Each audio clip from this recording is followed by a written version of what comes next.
ইউক্রেনের বিভিন্ন শহরে রাতভর ড্রোন ও ক্ষেপণাস্ত্র হামলা রাশিয়ার, ৩ জন নিহত। চলতি মাসেই ৫০০ কিলোমিটার ভূমি দখলের দাবি মস্কোর। সিরিয়ায় স্থিতিশীলতা ফেরাতে কুর্দি প্রতিনিধি দলের সঙ্গে আল শারার বৈঠক। নাগরিক অধিকার নিশ্চিতের প্রতিশ্রুতি। প্রতিরক্ষা বাহিনীতে যুক্ত হবে এসডিএফ। চলতি সপ্তাহে ইরানে হামলার প্রস্তুতি যুক্তরাষ্ট্রের। মিডল ইস্ট আইয়ের তথ্য। লক্ষ্য উচ্চপদস্থ কর্মকর্তারা। মধ্যপ্রাচ্যের জলসীমায় মার্কিন রণতরী। যুদ্ধবিরতির মধ্যে গাজা ইসরায়েলের হামলা, ৩ ফিলিস্তিনি নিহত। পশ্চিম তীরেও অব্যাহত আগ্রাসন। ১০,০০০ হামাস সদস্যকে পুলিশ বাহিনীতে যুক্ত করার চেষ্টা।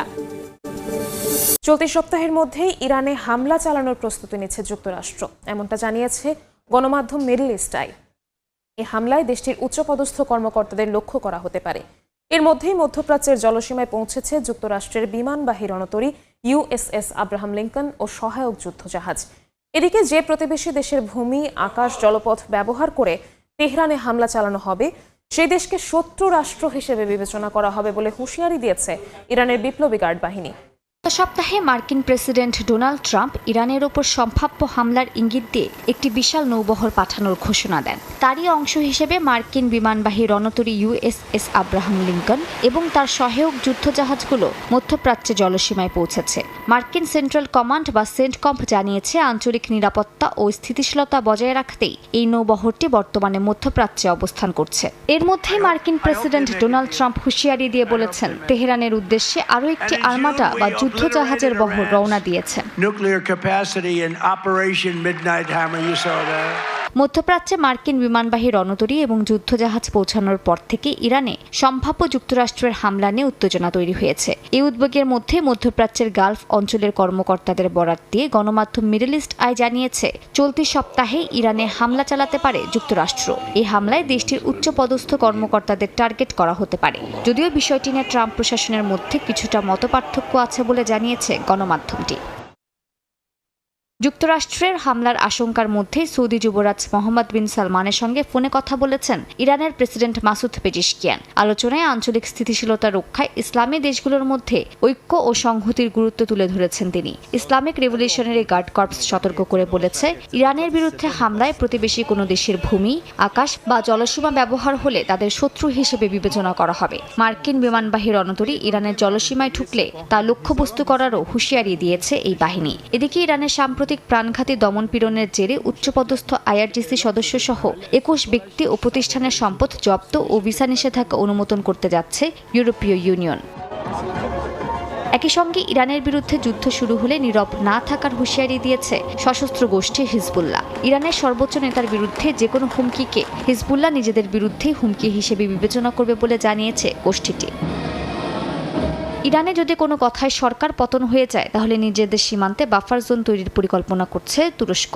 মিডল ইস্ট আইয়ের আরেক প্রতিবেদন অনুযায়ী ইরানে যে কোনো কিছু হতে পারে এমন আশঙ্কা মাথায় রেখে প্রস্তুতি নিচ্ছে আঙ্কারা। তুরস্কের এক সাংসদ বলেছেন, ইরান সরকার পতন হলে সেখান থেকে কোনো শরণার্থী যেন তুরস্কে প্রবেশ করতে না পারে, এমন পন্থায় অবলম্বন করছে আঙ্কারা। গাজায় ভঙ্গুর যুদ্ধবিরতির মধ্যেই ইসরায়েলের হামলায় ৩ জন ফিলিস্তিনি নিহত হয়েছেন।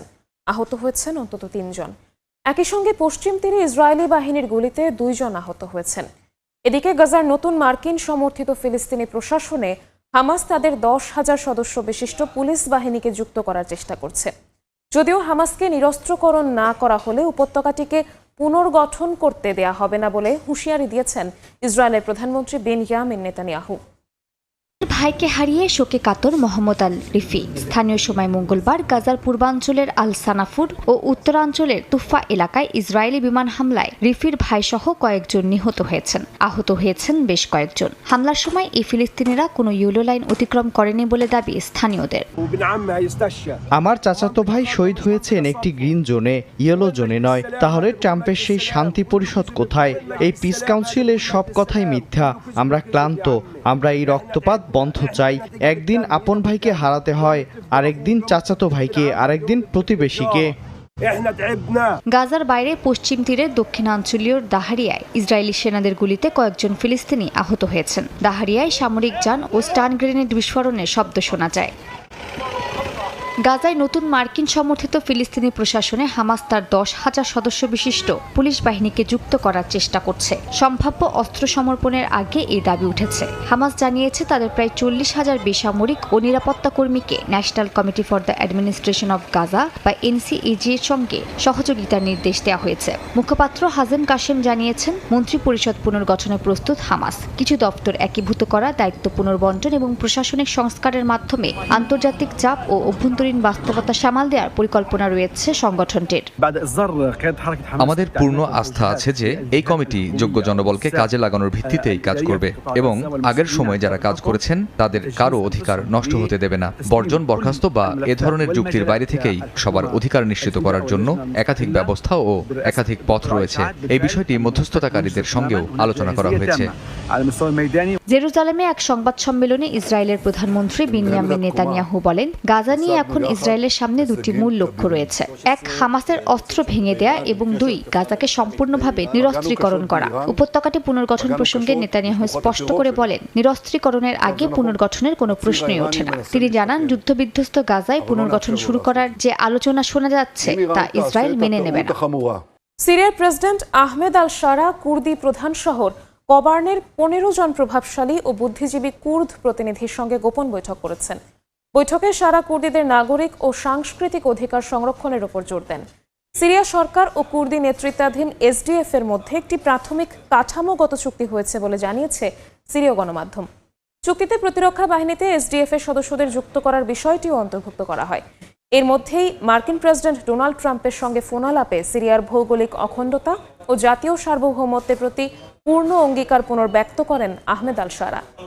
নেতৃত্বাধীন এসডিএফ এর সঙ্গে চলমান অস্থিরতার মধ্যে পরিস্থিতি সামাল দিতে নতুন এক উদ্যোগ নিয়েছেন সিরিয়ার প্রেসিডেন্ট আহমেদ আল শারা। সিরীয় গণমাধ্যমের তথ্য অনুযায়ী তাবকা বাঁধ পরিদর্শনের সময় কোবানে শহর থেকে আসা 15 জন কুর্দি বুদ্ধিজীবী ও প্রভাবশালী সামাজিক ব্যক্তির সঙ্গে গোপন বৈঠক করেন প্রেসিডেন্ট আহমেদ আল শারা। বৈঠকে আল শারা তার ঘোষিত কুর্দি নাগরিক ও সাংস্কৃতিক অধিকার স্বীকৃতির ঘোষণা পূর্ণ বাস্তবায়নের উপর জোর দেন। তিনি বলেন, নতুন সিরীয় রাষ্ট্র সব কুর্দিদের অধিকার রক্ষা করবে। তবে বৈঠকে এসডিএফ নেতৃত্বের সমালোচনা করে তিনি বলেন, তারা কুর্দি জনগণের অধিকারের চেয়ে ভূখণ্ড নিয়ন্ত্রণ ও সংঘাতকেই অগ্রাধিকার দিচ্ছে। এদিকে সিরীয় গণমাধ্যম লেভান্ট 24 এর তথ্য অনুযায়ী সিরিয়া সরকার ও কুর্দি নেতৃত্বাধীন এসডিএফ এর মধ্যে একটি প্রাথমিক কাঠামোগত চুক্তি হয়েছে। সমঝোতার মূল বিষয়গুলোর মধ্যে কুর্দিদের অধীনে থাকা হাসাকা, কামিশলি সহ সংশ্লিষ্ট এলাকায় সিরিয়ার স্বরাষ্ট্র মন্ত্রণালয়ের বাহিনী মোতায়েন করা হবে। একই সঙ্গে এসডিএফ সদস্যদের নিজ নিজ এলাকায় রেখে সরকারি ব্যবস্থা তথা প্রতিরক্ষা মন্ত্রণালয়ের সঙ্গে যুক্ত করা হবে। সব ধরনের সংঘর্ষ বন্ধেরও চুক্তি করা হয়। স্থানীয় সময় মঙ্গলবার ট্রাম্পের সঙ্গে দীর্ঘ ফোনালাপে আল শারা সিরিয়ার ভৌগোলিক অখণ্ডতা ও জাতীয় সার্বভৌমত্বের প্রতি পূর্ণ অঙ্গীকার পুনর্ব্যক্ত করেন। তিনি রাষ্ট্রীয় প্রতিষ্ঠান সংরক্ষণ, নাগরিক শান্তি জোরদার এবং দায়েশের পুনরুত্থান ঠেকাতে আন্তর্জাতিক সহযোগিতার ওপর জোর দেন। ট্রাম্প সিরীয় জনগণের ঐক্যবদ্ধ ও শক্তিশালী রাষ্ট্র গঠনের আকাঙ্ক্ষার প্রতি সমর্থন জানান। সিরিয়ার দক্ষিণাঞ্চলের তিশরিন ও কারাকুজাক বাঁধ সংলগ্ন গ্রামগুলোতে বাড়ি ফেরার চেষ্টা করার সময় এসডিএফ এর পুঁতে রাখা স্থল মাইনের বিস্ফোরণে বেশ কয়েকজন বেসামরিক নাগরিক নিহত হয়েছেন। আলেপ্পো মিডিয়া ডিরেক্টরেটের অভিযোগ অনুযায়ী প্রত্যাহারের আগে অসংখ্য বেসামরিক বাড়ি ও সড়কে মাইন বসানো হয়েছিল।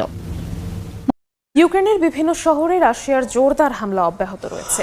ইউক্রেনের খার্কিভ ও ওডেসায় রাশিয়ায় রাতভর ড্রোন ও মিসাইল হামলায় অন্তত 3 জন নিহত হয়েছেন। আহত হয়েছেন আরও 25 জন। এর মধ্যেই চলতি মাসে ইউক্রেনের 500 বর্গ কিলোমিটার ভূমি দখলের দাবি করেছেন রাশিয়ার সশস্ত্র বাহিনীর প্রধান। এদিকে গণমাধ্যমের তথ্যমতে কিয়েভে নিরাপত্তা দেওয়ার বিনিময়ে দনবাস থেকে ইউক্রেনীয় সেনাবাহিনীকে পুরোপুরিভাবে সরে আসার শর্ত দিয়েছে যুক্তরাষ্ট্র। যদিও এমন অভিযোগ প্রত্যাখ্যান করেছে হোয়াইট হাউস। ইউক্রেন যুদ্ধবন্ধে একের পর এক বৈঠকের আয়োজন করা হচ্ছে। অংশ নিচ্ছে রুশ প্রতিনিধি দলও। এত আলোচনার পরও আক্রমণাত্মক আচরণ থেকে সরে আসছে না রাশিয়া। স্থানীয় সময় মঙ্গলবার ইউক্রেনের দক্ষিণের বন্দর নগরীর ওডেসায় রাতভর রুশ ড্রোন হামলায় বেশ কয়েকজন হতাহত হয়েছেন। স্থানীয় কর্তৃপক্ষের দাবি, আহতদের মধ্যে শিশু ও অন্তঃসত্ত্বা নারীও আছেন। এই হামলায় আবাসিক ভবন, একটি গির্জা, কিন্ডারগার্টেন ও একটি উচ্চ বিদ্যালয় ক্ষতিগ্রস্ত হয়েছে। এছাড়া একটি জ্বালানি স্থাপনাও ব্যাপকভাবে ক্ষতিগ্রস্ত হয়। এর আগে খার্কিভে রাশিয়ার ড্রোন ও ক্ষেপণাস্ত্র হামলায় শহর ও আশপাশের অঞ্চলের প্রায় ৮০% এলাকায় বিদ্যুৎ বিচ্ছিন্ন হয়ে পড়ে। স্থানীয় মেয়রের দাবি, নির্দিষ্ট একটি স্থাপনা লক্ষ্য করেই হামলা চালানো হয়। ১৬টি বহুতল ভবন ক্ষতিগ্রস্ত হয়েছে, বেশ কয়েকজন হতাহত হয়েছেন। বারবার বিমান হামলার আশঙ্কায় ব্যাহত হচ্ছে মেরামত কাজও। জানুয়ারিতে ইউক্রেনের যুদ্ধক্ষেত্রে উল্লেখযোগ্য অগ্রগতির দাবি করেছে রাশিয়া। দেশটির সশস্ত্র বাহিনীর প্রধান জেনারেল ভ্যালেরি গেরাসিমভ জানিয়েছেন, চলতি মাসে ১৭টি বসতি দখল করে ৫০০ বর্গ কিলোমিটারের বেশি এলাকা নিয়ন্ত্রণে নেওয়া হয়েছে। রাশিয়ার প্রতিরক্ষা মন্ত্রণালয় জানায়, গেরাসিমভ ইউক্রেনের লড়াইরত পশ্চিমাঞ্চলের সেনাদের পরিদর্শন করেছেন। ফিনান্সিয়াল টাইমসের এক প্রতিবেদন অনুযায়ী ভবিষ্যতে মার্কিন নিরাপত্তার নিশ্চয়তার শর্ত হিসেবে ইউক্রেনকে দনবাসের যে অংশ এখনও কিয়েভের নিয়ন্ত্রণে রয়েছে সেখান থেকে ইউক্রেনীয় সেনা পুরোপুরি প্রত্যাহারের আহ্বান জানিয়েছে যুক্তরাষ্ট্রের আলোচকরা। প্রতিবেদনে ৮ জন অবগত সূত্রের উদ্ধৃতি দিয়ে বলা হয়, নিরাপত্তা গ্যারান্টি পেতে হলে ইউক্রেনকে শান্তি চুক্তিতে সম্মত হতে হবে, যার মধ্যে দোনেৎস্ক ও লুহান্স থেকে প্রত্যাহারের শর্তও যোগ হতে পারে। হোয়াইট হাউসের ডেপুটি প্রেস সেক্রেটারি আনা কেলি প্রতিবেদনটি ভুল বলে উড়িয়ে দিয়েছেন। তিনি বলেন, শান্তি প্রক্রিয়ায় যুক্তরাষ্ট্রের একমাত্র ভূমিকা দুই পক্ষকে আলোচনায় বসানো।